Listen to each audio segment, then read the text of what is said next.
life is not perfect. And despite what some people portray on Instagram, like that is a highlight reel for the most part for people. But I think, when you can like let people in a little bit, that just goes so much further. I think that the age of the cool influencer with the cool outfits and the perfect life went out the door with COVID. If I were to just switch up and become this lifestyle influencer where everything is clean and polished and the wall behind me is completely white, it would also, one, throw them off, and two, I think it would mess with their trust in me.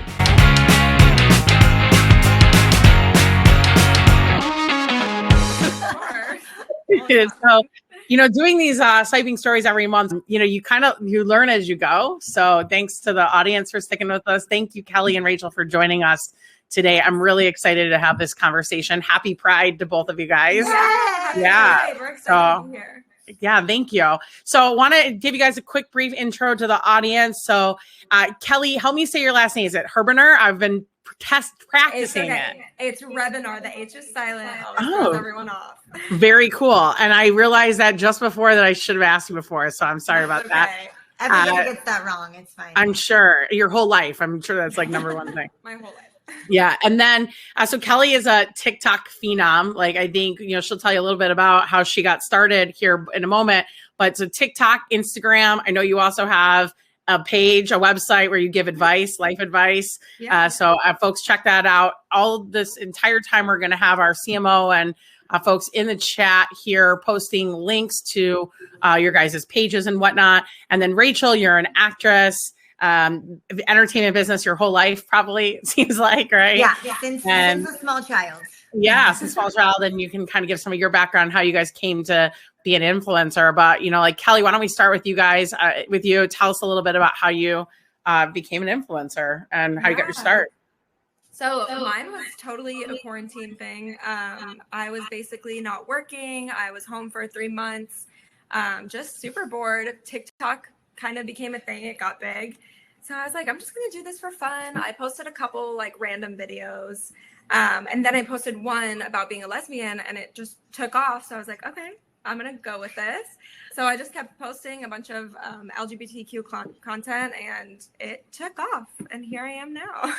Yeah, it's great. I mean, you have 100. How many followers do you have today on TikTok? I know it's 180 something, I think, right? 188,000 right now. Yeah, it's pretty amazing in a year. What? Yeah, I guess almost a year. Yeah. Yeah, I mean, it's really engaging content. It's fantastic. We're going to post a link here as we're chatting through it, but really exciting. And then I think you're up to almost 20,000 or something like that on Instagram as well, too. Yeah. Right. I think I'm at 15,000 right now on Instagram. Yeah. Yeah, it's hard to be an influencer on more than one platform. So way to go. That's for sure. Especially because your scores are through the roof on both in terms of authenticity and engagement. So whatever you're doing, keep doing it. It's working. That's for sure. We're going to learn more about that today of exactly what you're doing. Rachel, give us a little bit of your background and how you started. So I started, I think full disclosure, my sister definitely helped my status kind of rise, but I think I started just with the acting stuff. And I think people started following me based on, a lot of the movies. And I had this web series that I did a few years ago that was kind of went crazy. There was it had 20,000 views, 30,000 views on stuff. So once that I was the lead of that. So once that came out, I think people started just following me. And then my sister would post stuff sometimes, and then I would skyrocket. And then, but people that stay, it's nice because, my sister would post it and then I would skyrocket, but people stayed. You know what I mean? They stayed. So that must mean that they're liking something that's happening. I also have a lot of gay people as well following me. Yeah. I think that's something that I also really lean into as well. So Yeah, that's great. It's really excited. I think the staying factor is really very cool part of it. Cause you're right. People follow, but they'll quickly unfollow if they're not interested. And I can tell you that when I show brands your page, one of the first things they say is wow, it's really she's looking directly at me. So the way that you're able to really connect with people through photos, I think actually does help a lot of people feel like they know you right away. And you're so personable, in our experience. Thank So you. I think that helps for sure. Tell us a little bit how you guys met real quick. Cause I think it's an interesting story. It's one for the current age for sure. And I love really it. is. This is crazy. So I was in LA. The pandemic had just kind of started, and I didn't, full disclosure, I'm a little bit older than Kelly is. So I didn't even know what TikTok was, to be honest.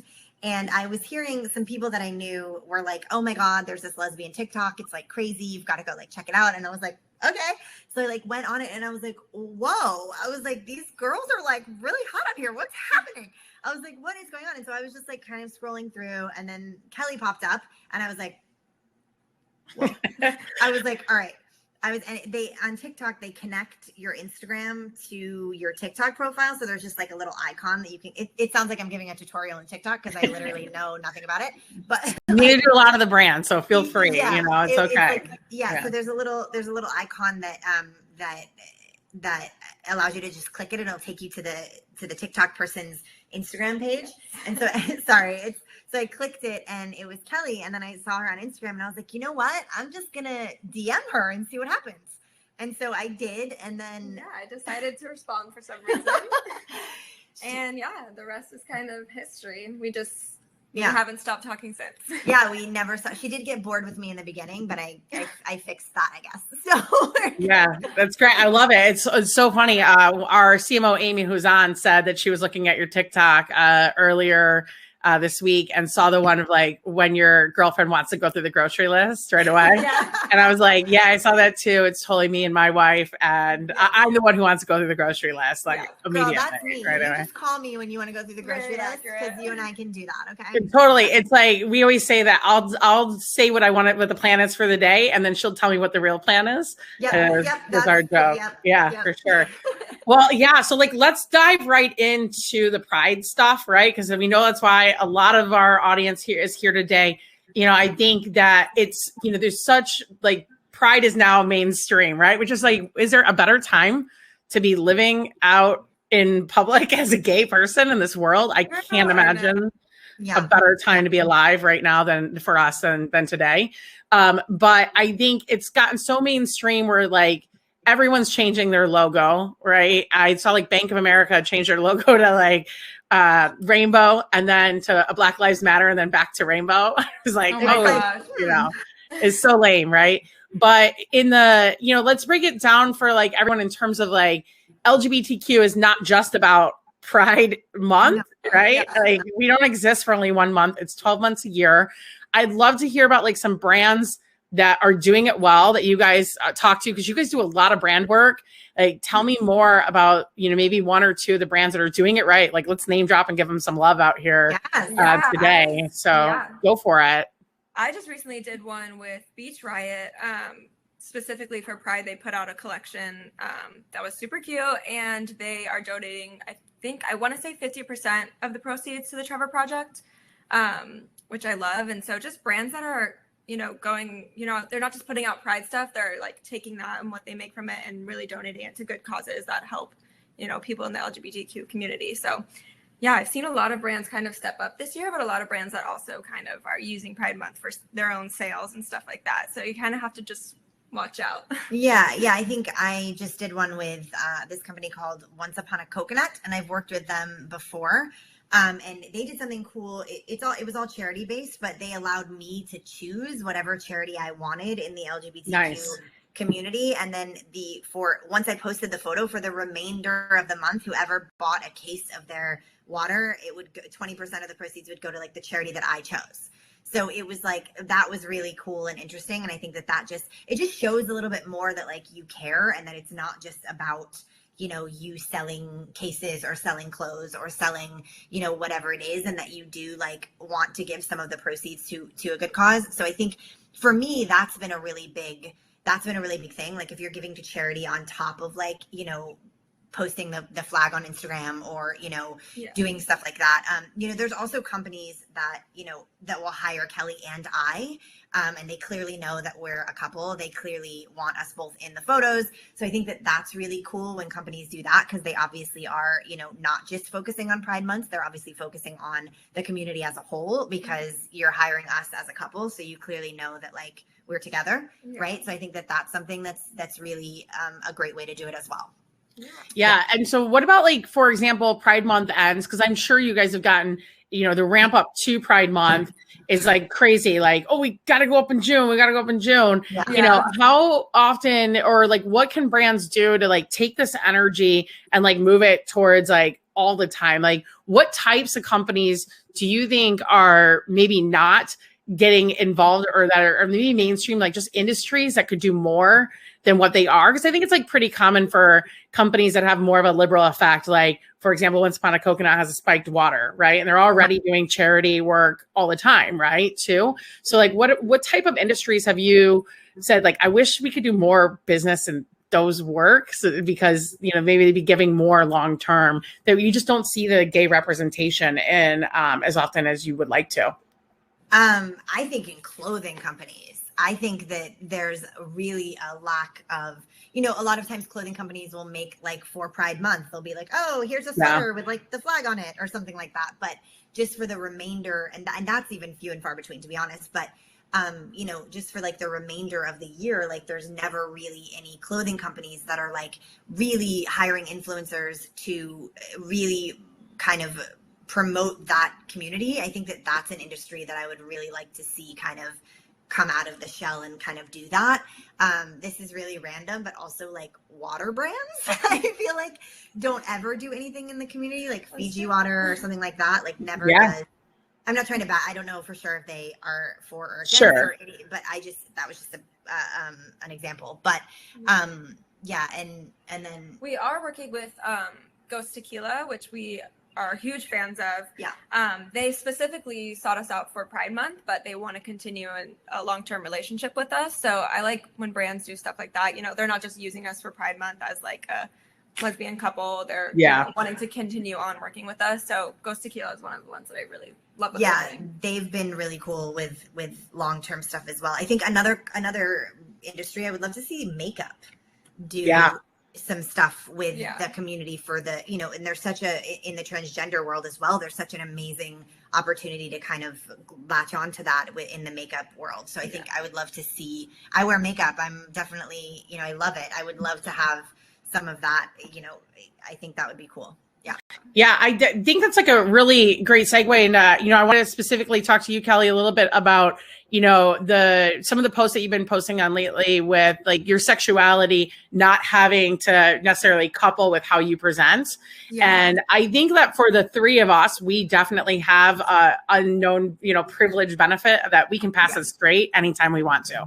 Right. And not everyone has that lucky privilege there. Like, how do you think about that when you're talking with brands? For example, like it's probably easy for a clothing company to come to you guys and say, hey, wear this cute dress, type of thing. Like, how is it that like folks like you and me can do better in our community as well to help brands as we talk to them to like make those suggestions, like, hey, maybe also be inclusive, or like maybe talk more about like what you mean about the sexuality and presentation for brands who may not understand that concept even? Yeah, definitely. I mean, I've always presented more femme and like my entire life. I've just been very girly. And I think I always like through my coming out process, it was always harder for me because there was such a stereotype around how lesbians looked and dressed and acted. And I was like, well, there's no way, like I can't be a lesbian. I'm so girly, like, which is the stupidest thing ever. Like we all look different, So I kind of just, once I accepted myself and everything and, went through the whole coming out process, and got this platform, I decided that I wanted to, show people like me that like, sexuality doesn't have a look. That's not a thing. That's not realistic. It's just some weird society thing that we all thought. But yeah, I definitely think that being femme, I do get reached out from brands, specifically like more, I guess you would say girlier brands and stuff like that. And I think it's interesting because I sometimes feel like I straddle the middle line a little bit. Like I could go kind of either way, but I used to get this thing. I grew up in the early 2000s, and they used to be like, "You're too pretty to be gay." I'm like, "What, are gay people ugly?" Like I don't understand what that means. Like, what does that mean? I'm too pretty to be gay. So I think I just wish that everybody in the I just wish we could all kind of have the same. I wish that brands would come to us regardless of kind of whether we're, you know, femme or whether we're, you know, a little bit more on the masculine side or whatever it is. I just wish we could kind of be all inclusive and do things that, you know, I want to name this brand. I just did something for Pride with Woxer, which is they really err on the more masculine side of things. They have, you know, they're like an underwear brand, but they do like ladies boxers and like, you know, stuff like that, which I don't wear, but it was really cool to do that because it's not usually what I get, right? It's usually I get more of like the feminine stuff. So it was interesting to do that. And I wish we could kind of all be all inclusive with stuff like that. I think that would be really cool if brands could kind of step up and do that. Yeah, and not be so worried about, you know, the results of you know, mixing some of these like concepts, because I think people are so much more open to this world now too. And like, I don't know if you two also notice this, like when I'm watching TV, suddenly like I see a lot more lesbian couples on TV that constantly. Where it's like, are they trying? It's so subtle where it's like, those two are not buying a fridge together as best friends, you know what I mean? But like, there's no like touching, no like, oh, look, we just bought a $4,000 fridge. Like you would be so happy to do. Right. And I would love to see more of, you know, the actual interaction. Like, let's get them closer. It's okay. Right. You know what? That's so great. That's so true. You're right. Like we didn't buy this iPhone as friends. Do you know what I mean? So it would be interesting. That's like a great point. I think can we get a little closer? Maybe hold some hands or something like that? Yeah, for sure. So really interesting. And then as a member of the LGBT community, you know, for example, like we don't eat Chick-fil-A in this house. Okay. No. And not because I don't love breaded chicken. I do. I know. It's delicious. It's delicious. And I'm sure Chick-fil-A it's also delicious. You know, I'll give them that. But there's a lot of reasons, obviously, why I would not be eating that. And I think, you know, but all of that said, I'm sure there are definitely products I use that are not gay friendly or even like probably even remotely liberal, general, close to my values on there without me knowing it. But all that said, I'm also not out there promoting anything to anybody else. Like if I make a mistake, like, whoops, like how do you guys vet the brands that you're working with to make sure they're aligned with values for your audience? And then more importantly, for the brands that are on this call, like what can they do to make it easier to say like, hey, look we do support the values, so you don't have to do all of this legwork. And two, especially if that has not always been their case, right? So let's say Chick-fil-A decides they want to get on the right side of history and do it like that's extreme. I don't know. But you know what I mean? Like if there's a brand who maybe they haven't been anti, but they've been you know, mute on the subject too, and there's nothing there, and it's, you know, really not diverse at all. What can they do on the front side to help you understand like this is someone that we do want to work with, or we want to help get the word out that they are changing? I think just obviously when a brand reaches out, it's important to do your research, even if they give you a little bit of background information. So I do try and research each brand, kind of see, you know, what they've been up to socially. But for brands, I think it's great to reach out and just throw that in your initial email or DM or however you're reaching out, just to say, you know, even if it's for Pride Month, say, this Pride Month, we're working with this charity or this company and we're doing this and we want you to be a part of it. I think just putting that right away, and then I can look into it and see what else you've also done.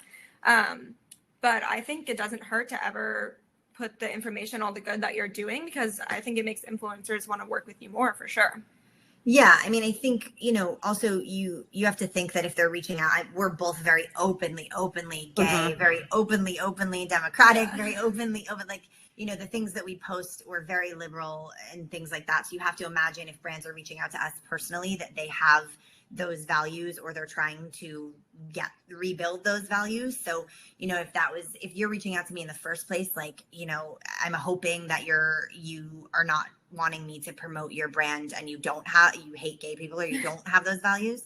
That would be just like, to me, kind of shocking on the brand's part if they were doing that. But I also definitely like to research it. And I think, you know, what she was saying was really great. I think even if you're trying to get us, or you're trying to come into that community further, it might be nice to just be like, hey, like, you know, we're trying to reach the LGBTQ community. We found your profile. You guys are great. We would love to work with you. And, you know, that's okay. If you in the past have been silent and are now trying to come forward, I think that's great. Let's do it. You know what I mean? Yeah. So I think if you're putting that in the initial kind of reach out or in some sort of correspondence that we're having, I think that would really help influencers, especially in our community, to be more open to kind of working with the brand. Definitely. Yeah. Awesome. Great. Well, so I want to take a quick break. We're going to play a quick promo video here, and then we're going to come back and dive into some of the other brand content work that you guys have done. So awesome. Great. Thanks a lot. Thank you. Your new influencer might not be who you think they are, and neither is their audience. Sure, they have a large following, but did you check who those accounts actually belong to? What if the majority of those accounts are actually bots that your influencer paid for? And of their actual authentic audience, how many of those people even have buying intent? Even if they wanted to buy your product, is it available where they're located? Do you know where they're located? Aside from the audience, how well do you know this influencer in the first place? Your brand values are essential to your image. Does your influencer share those values? Have you checked to see what their other content might now associate with your brand? The last thing you want is to pay somebody to post about your brand right after a passionate post about the dangers of vaccines, or maybe an appreciation post for a controversial figure that you don't want associated with your brand. But say you checked your influencer's Kindex report after you interviewed them, just to be safe. Immediately, you'd see their low Kindex report, indicating that something was wrong. You'd be able to look through their audience demographics, brand safety report, and previous posts, and potentially decide that it would be best to hire somebody else. We've talked to thousands of influencers about brands they've worked with, and trust us, a lot of you are getting scammed.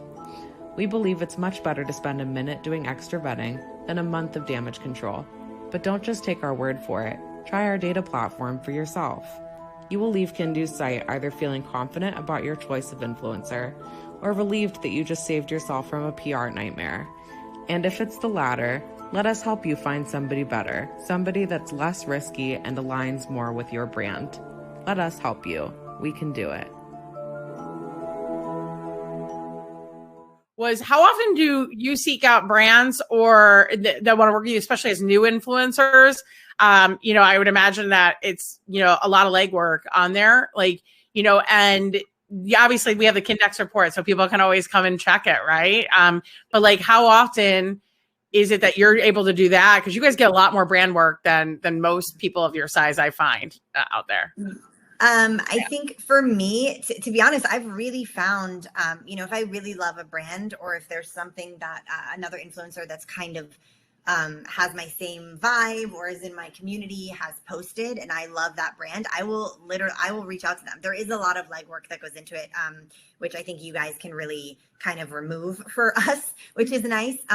But, you know, I really will. I'll just DM them and be like, hey, I love your brand. Do you guys ever, you know, work with influencers or do, you know, paid partnerships or anything like that? And 9 times out of 10, they will respond to me. Sometimes the answer will obviously be no, but, you know, 9 times out of 10, they do respond. So I really do a lot of that. I really reach out to brands that I love quite frequently. It's a lot of work, but I do it. Yeah, I think brands sometimes think that we just sit back and like wait for, you know, brands to reach out to us. Yeah. But in the beginning, it started out mostly me just reaching out to brands once I was starting to get a following. And then obviously it grows and brands start reaching out to you, but I still do a lot of reaching out. Yeah. I think it makes sense, right? Like I always say, if you want to get hit by a car, go stand on the street, right? And so it's like, you got to put yourself out there in this world, right? So that's cool. So I'd love to talk a little bit about like good briefs versus bad briefs, you know, that you get from brands. And specifically, like, I know like brands will do outreach and they'll give you like a general idea.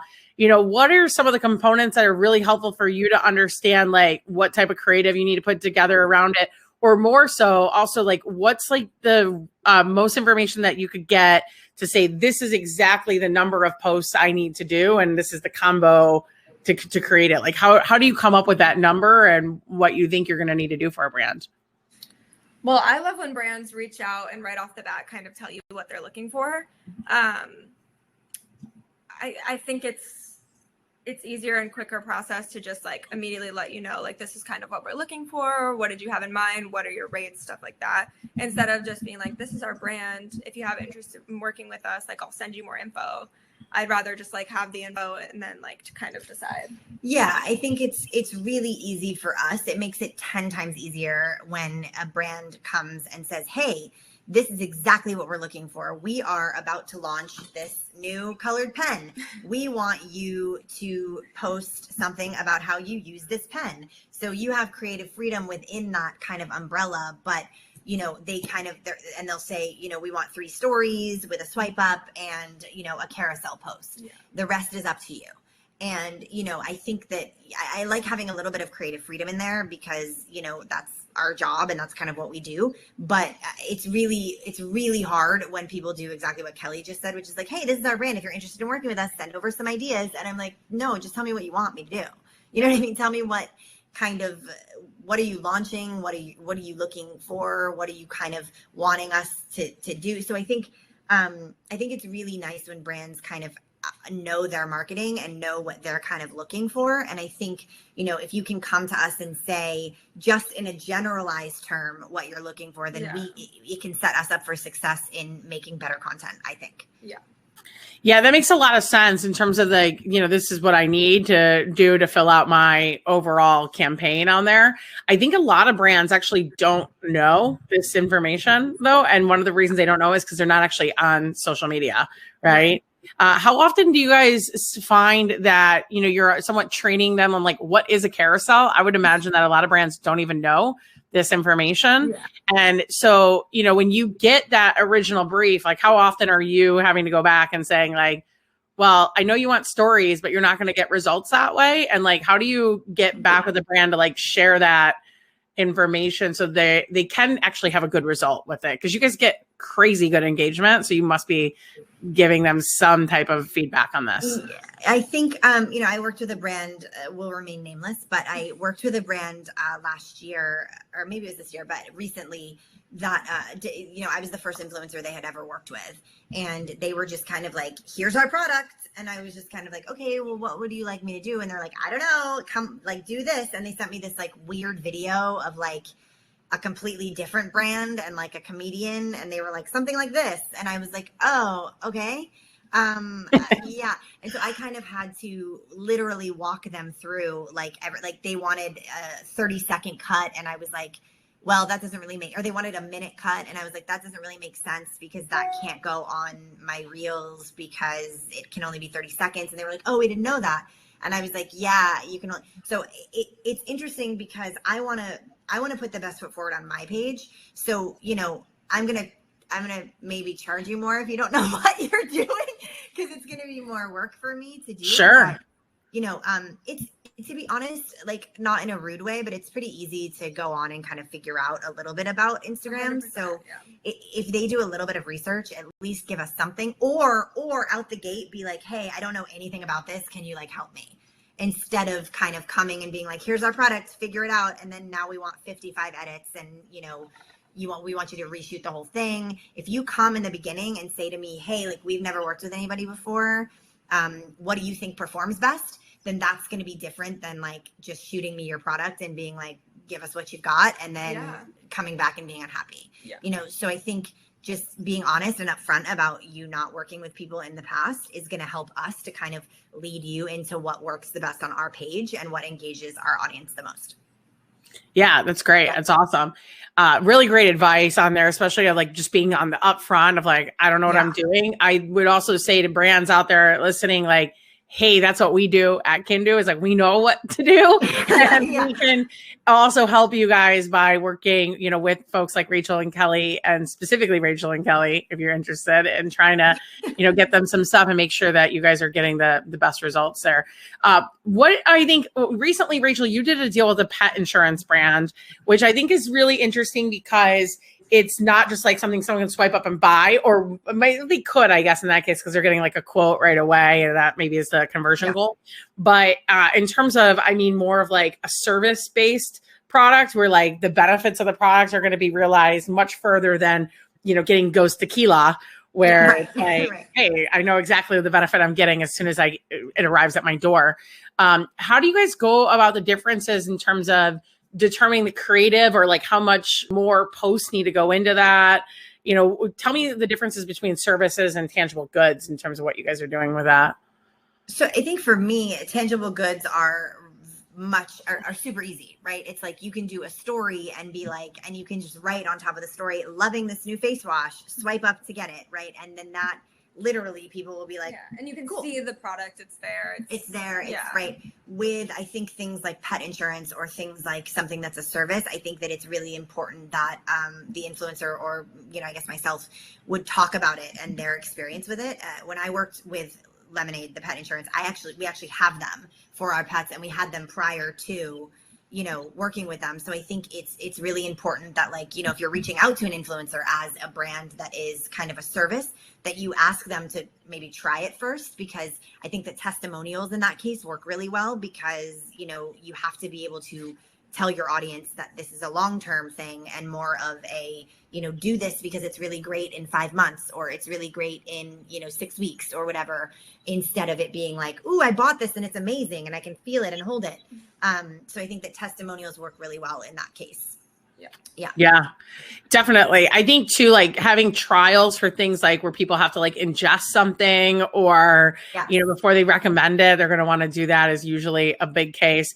Kelly, I know you talked also about, I think that would be a great opportunity for long-term engagement. You talked earlier about, you know, I think Ghost Tequila, you mentioned, was going to do a long-term engagement. Tell me a little bit more about, like, what's the benefit to a brand of doing more of a long-term engagement with you versus just getting more influencers who may have other audience members that you don't have out there? And like, also, like, how many times do you think you can post, you know, personally, you know, to your 180,000 people before they're like, yeah, we get it, Ghost Tequila pays you, right? You know, at some point.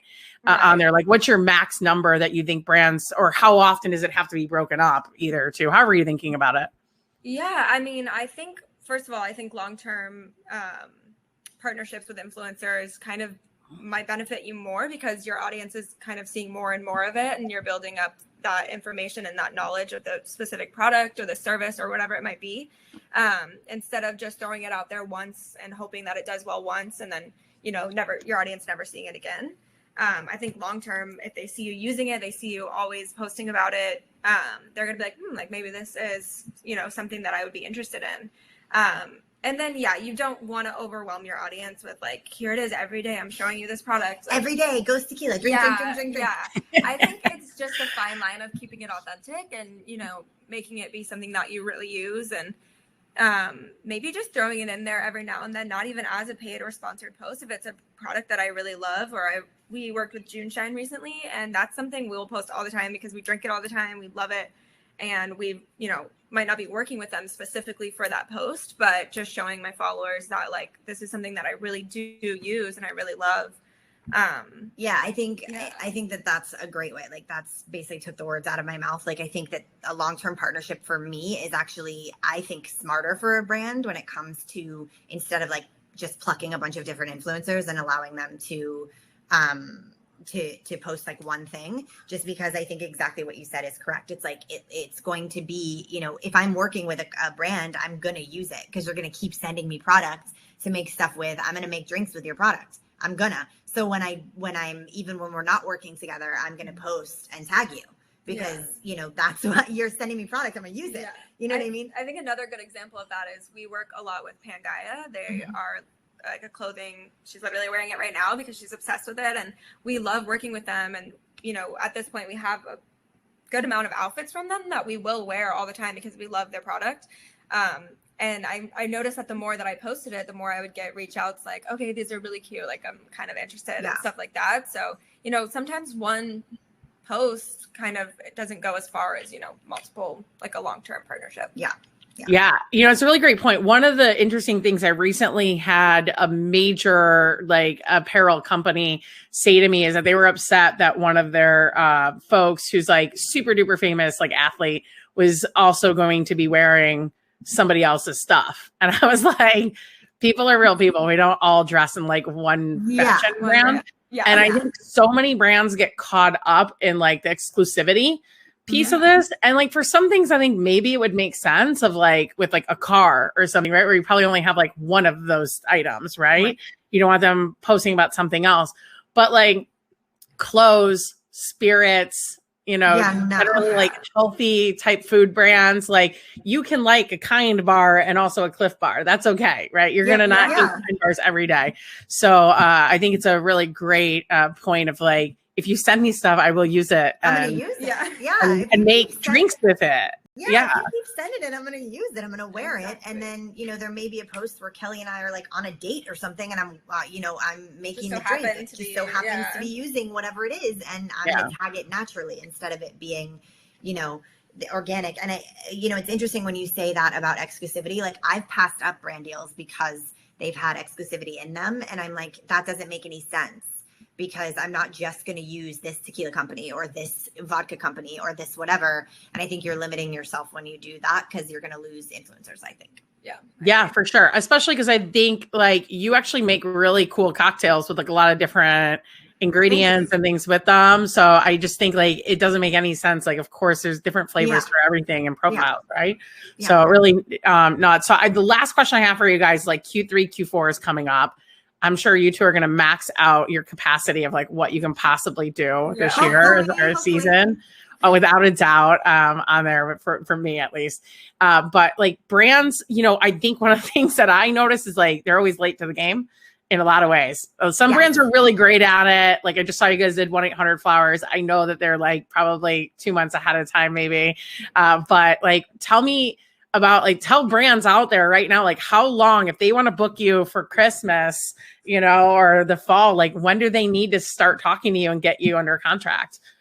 Yeah. I mean, we had brands reach out for Pride Month like last week. And I'm like, at this point, you know, we already have a queue basically of brands lined up that we're going to be posting through the rest of the month. So it's just like a little bit too late. But I mean, just as far as TikTok goes, the filming and the editing and the planning and everything that goes into it, from the time a brand reaches out to the time I'm like actually posting, it usually is up to 3 weeks, maybe more, just depending, just getting everything contract signed and getting everything, you know, in order. And I mean, we can do it. You know what I mean? You know, you send it to us a week before we can, but it's ideal. I mean, as soon as possible. Like if you want to book me for Christmas, like you can talk to me now if you want to. Like that would be amazing. You know what I mean? Because then I would have like so much time to. The longer time you give us, the better the content's going to be. The better the better the ideas are going to be, and you know, the more edits that you're going to get on stuff because we're just going to have the time to do it. You know, and there's, you know, we've worked with brands that have booked us and then a week later we have the product and the video's done. And, you know, that content's not as strong as when we can do it and it's going to be good anyway. But, you know, because I try not to put out bad content, but it's going to be better if you give us, you know, 3 weeks to a month in advance. I think that's like the sweet spot is like around a month in advance, probably. Yeah. Especially if it's a specific occasion. We're doing some stuff for the 4th of July and, you know, we've had that planned for a couple weeks now. So it's just, you're going to get more authentic, more, just better content. You're going to get better stuff. Nothing rushed. Yeah. Awesome. So I do have some additional questions. Someone asked about licensing, with that piece in terms of like licensing your content for their own use later. How often is that asked, or like, how do you guys feel about that? Do you normally see that as like a pretty common request? And, you know, how should brands be thinking about it? Do people actually use the content? That's a question I have. Do you find that they actually use it later? And for how long when they do license it? You'd think you would see that more, that brands would take the content that you're putting out that they're asking for and, you know, using it on their socials. But I feel like for me, I don't see that very often. I do every now and then, and usually a brand's pretty upfront when that's something that they want.